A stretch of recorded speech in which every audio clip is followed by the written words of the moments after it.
Can you really build a house for just $50,000 in 2025? It sounds impossible. But today I'm going to design one from scratch and break down every single cost. In many parts of the United States, owning a home is becoming harder than ever. Prices keep rising, and affordable housing feels more like a dream than reality. But what if we rethink the way we design a home? As an architect, I challenged myself with one simple question. How small, how efficient, and how smart can a house be while still feeling like home?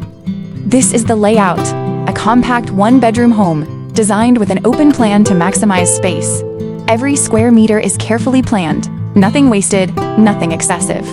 The design is simple but intentional. Clean geometry, affordable materials, and large windows to bring in natural light, making the house feel bigger than it actually is. Inside, the space feels open and connected. The living area, kitchen, and dining space flow together, creating a sense of comfort, even in a small footprint. This is where smart design makes a difference. Multifunctional furniture, hidden storage, and vertical space are key to making a small house feel functional and livable. Now, let's talk numbers. The structure takes around $20,000. Finishes and materials, about $10,000. Plumbing and electrical systems, roughly $8,000. Interior and furniture, $5,000.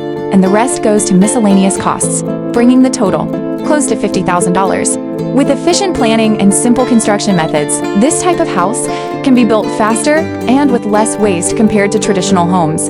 And here it is, a small, modern, and efficient home designed not just to save money, but to improve the way we live. But here's the truth, this won't be the same everywhere.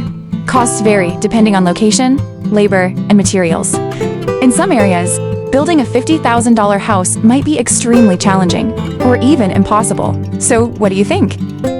Is a $50,000 house a smart solution, or just a design experiment? Would you live in a home like this? Let me know in the comments.